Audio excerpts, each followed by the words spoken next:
Тэмүүжнэн санхүү хөрөнгөний удирдлага, их усурын менежментийн чиглэлээр 10 гаруй жилийн мэргэжлийн туршлагатай. Тэрээр Монгол Улсын хөгжлийн банкнд их усурын хэлтсийн мэргэжилтэн, ахлах мэргэжилтэн, нэгжийн зохицуулагч, газрын захирал зэрэг удирдах болон мэргэжлийн ард түмшил хашиж хөрөнгөний удирдлага, санхүүжилтийн бүтээц, институцийн менежментийн чиглэлээр ажилласан. Мөн BDM лизинг болон BDM asset management-ийн төлөлд удирдах зүйлийн гишүүнээр ажиллаж, компани эсвэл стратегийн удирдлагын төлөвлөлтөнд дуршлаг оруулсан.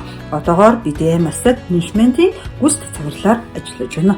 Монгол Улсын хөгжлийн банк дэргэдээ хөрөнгө оруулалтын нэг охин компанитай. За бид уг компани захирлын танилцуулгыг өмнө та бүхэнд үзүүлсэн. Тэгээд энэ 7 хоногт эдийн засаг хөгжлийн яамны нэг давхарт бас хөгжлийн банк нээлттэй халдны удирдлага зохион байгуулж за ер нь өөрсдөд тулгамдж байгаа асуудлуудаа салбарын оролцогчдод нээлттэйгээр танилцуулж асуудлаа дундаа хэлцэж байгаа. За дөрөвт өдрийн өнөөдрийн арга хэмжээ болвол за хөрөнгө оруулалтын орчин, за доктортой санхүүжилт ямар байж болох юм бэ гэдэг энэ асуудлын хүрээнд хэлэлцүүлэг өргөнүүлж за салбарын бүхэл талын оролцогчдыг авчирч за ер нь цаашдаа хөрөнгө оруулалтын сангууд яаж докторж явах ёстой юм. За бидэнд ямар эрх зүйн орчин шаардлагатай байгаа юм бэ гэдэг энэ асуудлуудын хүрээнд ирсэн. Ингээд хөгжлийн банкны DBM Asset Management компани захирал Тэмүүжнтэй үзэгчтэй ахныг бид уулзуулах гэж байна. Бидний урилга хүлээж авч бас бидэнтэй харилцаж танд баярлалаа. За баярлалаа. DBM Asset Management нийтдээ ер нь ямар төслүүд дээр ажиллаж байна. Нийт санхүүжилтийн боломж бас ямар байгаа юм. За боломжуудыг ямар нөхцөл шаардлага хангасан хүмүүс авах болцоотой вэ гэдгээс ойлоо ярилцлаа. За юуны өмнө бид хөгжлийн банкнаас бас энэ хөрөнгө оруулагчдын эрх ашигыг хамгаалах төв дээр зохион байгуулж байгаа арга хэмжээнд маань хүрэлцэн ирж оролцсон та бүхэнд баярлалаа. За тэгээд саяны мэдээллүүдээр яг дэлгэрэнгүй мэдээллөхөөс өмнө ер нь энэ хөрөнгө оруулалт менежментийн компани манай компани өөрөө юу хийдэг вэ? За тэгээд тэр хийж байгаа энэ сангууд нь яг хэн зориулсан тэр тухайн иргэд аж ахуйн нэгжүүд маань яаж оролцох вэ гэдгийг яриад явъя. За нэгдүгээр DBM Asset Management компани маань бол таны хэлсэнчлэн 100% төрийн өмчит хөгжлийн банкны 100% охин компани байгаа. За гол зорилго бол хөгжлийн банкны санхүүжилтийн бүтээгдэхүүнийг төрөлжүүлэх зорилгоор хөрөнгө оруулалт хийх юм зорилготой анх байгуулагдсан компани 2017 онд. За байгууллага маань бол Монгол улсад байгаа үнэ цасны зах зээлийн хууль, за тэрний салбар хууль болох хөрөнгө оруулалтын сангийн хуулийн хүрээнд тусгай зөвшөөрлөлтөөр санхүүгийн зохицуулах хорооны зохицуулалттай этгээд байгаа. За нэгдүгээрт байгууллага маань өөрөө зохицуулалттай этгээд. Хоёрдугаар тэр сан гэж яриад байгаа байгуулж байгаа сангууд маань өөрөө бас хорооноос тусгай зөвшөөрөл авч байгуулагддаг ийм сангууд байгаа. За тэгэхээр нэгсэндээ энэ бол мэргэжлийн зохицуулагттай зах зээлд зохицуулалттай үйл ажиллагаа явуулдаг ийм салбар гэсэн үг. За тэгэхээр сан гэдэг маань өөрөө нэг талаас яг монголчууд бид бол айгүй сайн мэддэг сан гэхлээр нэг нийгмийн даатгал, эрүүл мэндийн даатгал гэж ойлгоод байдаг. Эсвэл баялагын сан ч гэдэг юм уу. Бид эдийн сан бол жоох өөр. Нөгөө хөрөнгөний зах зээлийн мэргэжлийн хөрөнгө оруулагч болж ажилладаг ийм урт хугацааны хөрөнгө оруулалтыг бий болгодог мэргэжлийн байгууллага. За энэ хүрээндээ бид хөгжлийн банкны охин компани бодлого хэрэгжүүлэгчийн нөгөө талдаа мэргэжлийн тоглогч яаж байж болох вэ гэдээ одоо үлгэр жишээ 3 сан байгуулад ажиллаж байна. За 3 сан маань бас ивентийн үеэр танилцуулагдсан.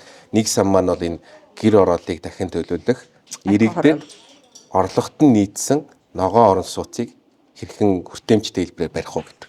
За тэгэхээр энийг хэрэгжүүлэх хүрээнд манад бол олон улсын байгууллагуудын урт хугацаатай нэг өнгөлтөө мөнгө манай санд орж ирж байгаа хөрөнгө оруулалт хэлбэрээр бид цааш нь хүртээмжийн нэмэх зорилгоор арилжааны банкуд болон орон сууц судалж авахд иргэдэд зориулсан ногоон барилгын хөгжүүлэгчийн зээл, ногоон орон сууцны ипотекийн зээл гэсэн бүтээгдэхүүнийг цоо шинээр банкудаар дамжуулж бүтээгдэхүүн гаргаж ирж байгаа гэсэн. Тэгэхээр энэ сангууд маань ер нь бол ямар байдлаар ажиллаж байна гэхээр гадны хөнгөний өнгөлтөө санхүүжилтийг дотоодод шингээх дэд бүтц хэлбэртэйгээр ажиллаж байна. Тэр дэд бүтцийн цаана манай компани мэргэжлийн ёс зүйтэйгээр хөрөнгөний удирдлагыг хийж байна л гэсэн.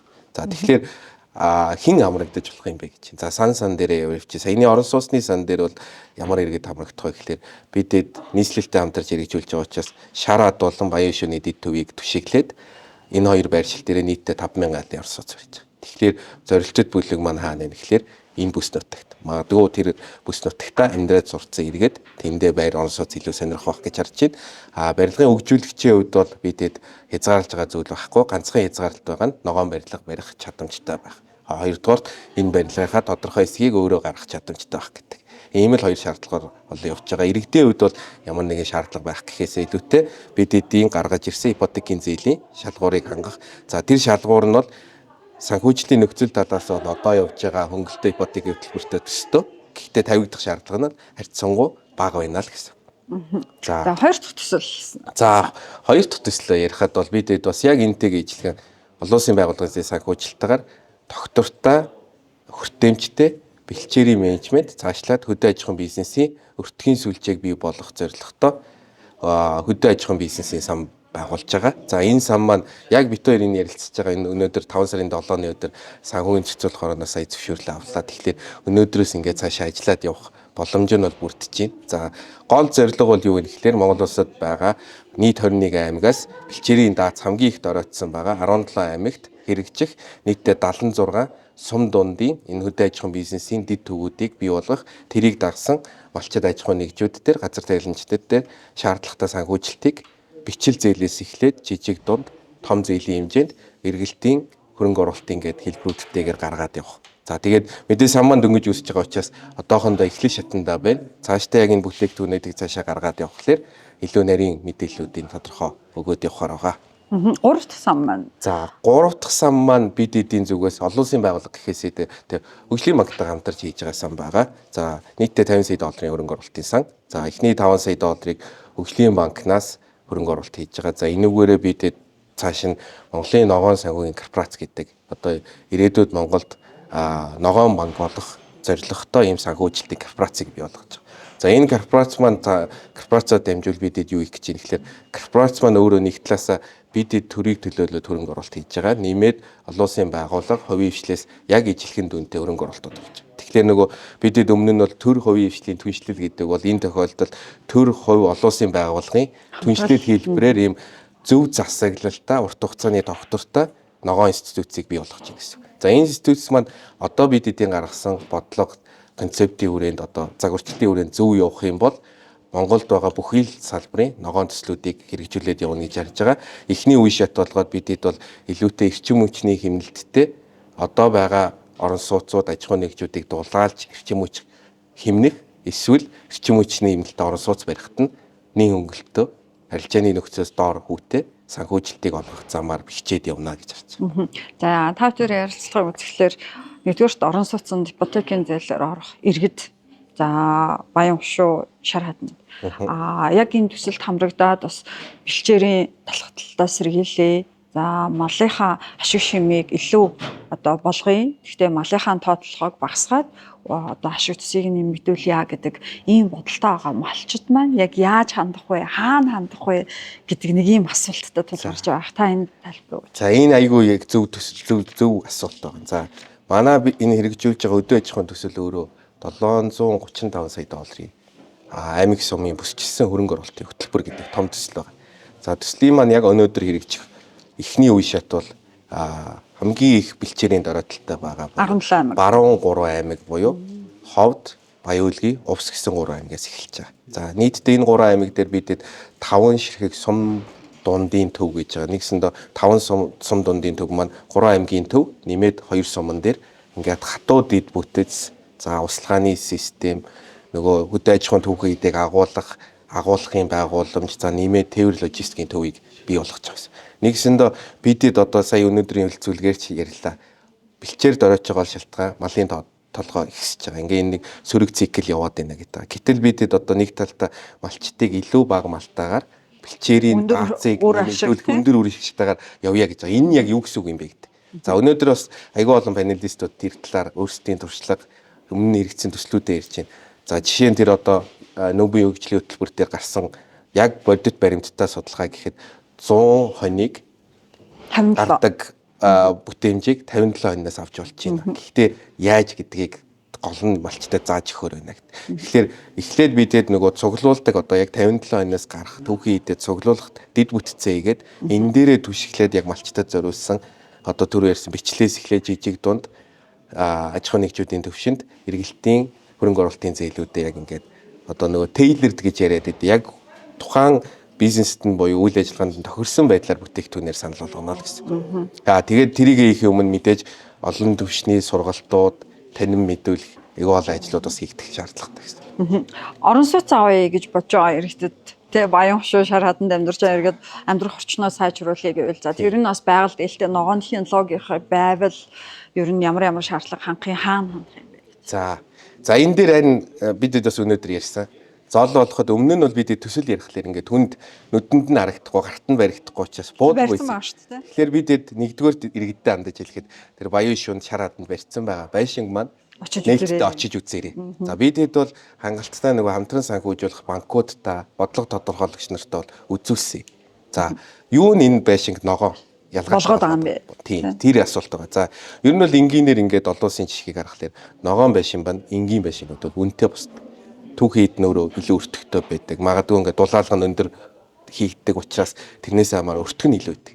Манай энэ төслийн хүрээнд сайн тал нь юу юм гэхлээр бид ногоон болгож байгаа бүх элементийн буцалтгүй тусламжаар энгийн байшингийн өртгийн хэмжээнд багасгаж өгч байгаа. Тэгэхээр барилгын хөгжүүлэгчдэр дарамтыг багасгаж байна. За хоёрдугаар нэг давуу тал нь юу юм гэхлээр газар чөлөөлтийг бид төслийн хүрээнд хийж өгч байгаа. Тэгэхээр нэгс барилгын хөгжүүлэгч өөрөө дахин төлөлтөө их гэж газар чөлөөлтөнд асар их хугацаа алддаг бол тэрийг бидэд өмнөөс нь чөлөөлж өгöd тэгээд барилгын хөгжүүлэлтээ их боломжоор нангаж өгч.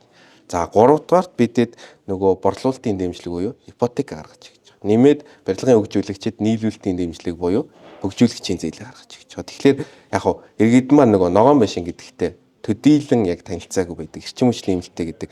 За энэ дээр бол бидэд нэг юм хэлэхэд манай тэр байшингууд сая аудит ороод яг хэмнэлтийн тоонууд нь гарч ирж байна. Бидэд бол төслийнхээ хүрээнд 20% хэмнэлтийг зорьсон.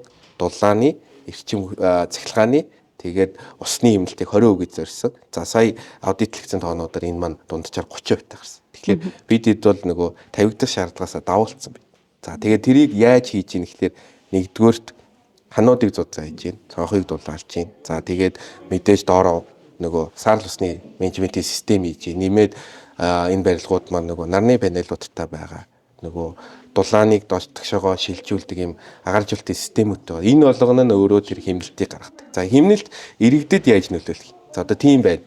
Одоо тэр нь яг надад яаж нөлөөлөх юм гэдэг асуулт гарах баг.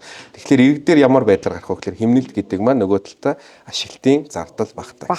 Тэгэхээр мэдээж тэр иргэд маань тэнд олон жил амьдрна. Тэгэхээр тэр хугацаанд сар болгон төлөх зардал энгийн байшинг бодвол тэр хэмжээнд бага байна л гэсэн. Asset management-ийн хувьд та нийт 3 сангийнхаа нийт хөрөнгийг яаж удирдах гэж бодож байгаа юм бэ? Дээрээс нь иргэнд тогтвортой урт хугацаанд энэ одоо оруулсан хөрөнгө оруулалт маань давуу тал бий болгоно. Эргээд байгаль орчинд бас ээлтэй нөхцөл байдлыг үүсгэнэ гэдэг баталгааг та жишээ нь яаж харж байна? Арилжааны банкнуудын тухайд бол тэр хяналт баталгаажуулалт гэдэг юм чинь баталгаатай бол бидэнд одоо ногоон зээлийн их усүр бол хангалттай байна гэдэг зүйлийг бас хэлээд шүү дээ.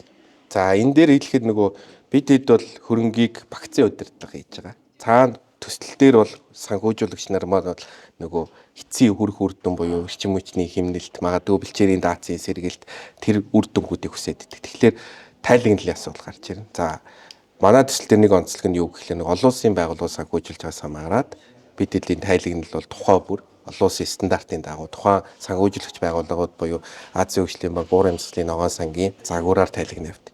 За нэмээд нөгөө би Эрстрахаа ихэнд дурдсан энэ хөрөнгө оруулалтын менежментийн компани сан гэдэг энэ үйл ажиллагаа маань өөрөө зохицуултаа гэсэн. Тэгэхээр санхүүгийн зохицуулахаар нэг талаасаа хяналтаа тавьж байна. Нөгөө талаасаа хөрөнгө оруулагчийн мөнгө буруу ашиглагдаж явах вэ гэдэг эрсдэл байнга яригддаг. Тэгээд яг энэ зах зээл дээр нэг онцлог байдаг нөгөө хөрөнгө оруулалтын сангийн аливаа хөрөнгө кастодиан гэдэг тусгай үйл ажиллагаатай явуулдаг банкуд дээр хадгалагддаг гэдгээрээ тэр банкуд бас хөрөнгө оруулалтын өгөөжийг санхүү талаас нь тооцоод тайлагналыг хөрөнгө оруулагчдад хийгээ явдаг. Тэгэхээр яг энэ утгаараа нөгөө бидэд өөрсдөө дараагийн сангуудаа томруулах, магадгүй энэ сангуудаа 2 дахь 3 дахьыг байгуулаа явах бидэдийн хүсэл байгаа. Тэгэхээр тэр зорилгоо зөв хангана гэвэл нээлттэй, ил тод, ёс зүйтэй мэргэжлийн энэ бүх зарчмаа хангаад олон оролцогчтой энэ хяналтанд ороо зөв явуул энэ боломжтой л гэсэн. Үр дүн хязгаарнаас гарч эхлэх болоо гэж. Ямар ч байсан ногоон эко хорооллын тухайд бол ингээд ихний барилгууд баригдсан. За ингээд зээл гарахад бэлэн болж байгаа юм байна. За хөдөө аж ахуйн бол тодорхой одоо хаана бэ гэдгээ тодорхой болгоцсон, юу хийх вэ гэдгээ тодорхой болгоцсон байгаа юм байна. За дахиад ногоон корпорацийн тухайд ч гэсэндээ бид бас ингээд эрх зүйн зохицуулалтын хувьд бол ийм боломжуудыг харж байна гэж. Анхны одоо таны ажлын энэ 3 санг өдрөдж байгаа үр дүн хязгаар гарах болоо гэж хизээ ихний айлууд орох бол энэ нь ямар өгөөжтэй байх бол гэдэг дээр хойлоо тайлбар өгөөд ярилцлаа. За тийм. За тэгэхээр үр дүн гэдгийг би нэг 3 4 төвшөнд хэмжээд. За нэгдүгээр манай компани төвшөнд гэвэл сан байгуулалт санд хөрөнгө орж байгаа. Тэр хөрөнгө цаашаа зөв хөрөнгө оруулалт болж гинөө гэдгээр үр дүн хэмжигдэнэ. Тэгэхээр за энэ бол ингээд үе шаттай эхлээд явж байна. Тэгээд мэдээж сангууд маань урт хугацаанд үйл ажиллагаа явуулах учраас ер нь 26 оноос эрчимжээд 30 он хүртэл ингээд тогтмол өсөлттэйгээр эцсийн үр дүн рүү явах. Тэрнээс хойш илүүтэй нөгөө сангийнхаа үр дүнг буцаагаад төлөх буюу тайлагнах тэр үе шаттай байгаа. Одоо нөгөө 30 он хүртэл жишээ нь орон сууцны төсөл дээр бидэд гол хөгжүүлэлтүүдээ хийх бол 30 оноос хойш нөгөө ипотек нь гарцсан ипотекийн иргэн төлөлтөө буцаага цуглуулаад зээлийн иргэн төлөлтөө ийдэг гэдэг шалтгаан. Дараагийн хөрөнгө оруулалтын асуудлыг дараагийн сангуудаа ярих гэдэг. За тэгэхээр манад хувьд бол тийм. За иргэдийн хувьд хизээ гарах уу гэвэл мэдээж байр баригдсанаар. Эсвэл нөгөө дид төвүүд маань баригдаад одоо хөдөө аж ахуйн зээл аваад магадгүй нөгөө гарсан одоо тэр түүхийн идэ зах зээлийн төвшөнд өндөр үнээр үнэлүүлж борлуулж байгаагаар үр дүн хэмжигдэх байх. Тэгэхээр за яг энэ дээр гэвэл нөгөө хөдөө аж ахуй дээр харилцангуй хурдан хийгдэх хэрэгцээтэй байж болох юм тийм. Орон сууцсан дээр бол магадгүй баригдсны дараа за тэгээ мэдээж бүх 5,000 орон сууцанд орох иргэдийн үр дүн гэж харуул 30 онд яг тэр бүтэн үр дүн гарч ирэх баг. За нөгөө ногоон санхүүгийн корпорацийн хувьд ярих юм бол бидэд одоо энэ 5 сая долларын хөрөнгө оруулалтыг 5 сарын 11-ний дотор төр хувь олон улсын байгууллага маань хийхээр гэрээний төслүүд маань бэлтгэгдсэн байгаа. Тэгэхээр 5 сарда байгуулагдсан байна гэдээ хараад цааш явах юм бол ер нь энэ жилдээ багтаа 7-8 сараас эхний зээлүүд гараад явчих баг. Тэгэхээр үр дүн бол тэгэл яг л санхүүгийн байгууллага учраас тэр байгууллагын хувьд бол зээл гаргаснаар хэмжигдэнэ. Магадгүй тэрийг авч байгаа аж ахуйн нэгж иргэдийн хувьд гэвэл тэр зээлээрээ юу бүтээснээр үр дүн маань өшөлтөй хэмжигдээд явах. Зүгээр бид эдийн том зургаараа зах зээлийн хувьд харах юм бол энэ ч мэдээж гаднаас урт хугацаатай доктортой санхүүжилтүүд орж ирж байна. Тэгэхээр энэ утгаараа аль хэдийн гэрээд зурагдах үед тодорхой хэмжээний үр дүн бол гараад ирсэн. Одоо нөгөө талд олон улсын байгууллагууд маань санхүүжилэгч нар маань юу хүсэж байна гэхээр нэгдүгээр төсөл маань анхны загварынхаа дагуу яг барина гэсэн тооныхоо орон сууцыг барьж гин үү? Нөгөө бэлчээрийн даацаас сэргээн гэсэн хэмжээндээ сэргээж чадчих гин үү? Тэр нь өөрөө Монгол улсад байгаа аж ахуйн нэгж иргэдэд нөлөөлөл нь мэдрэх төвч байна уу гэдгээр хэмжигдээд явах. За баярлалаа таны ажилд амжилтсаа танаа багт амжилтсаа. За баярлалаа. Ахаар үзэгч тааханд баярлалаа.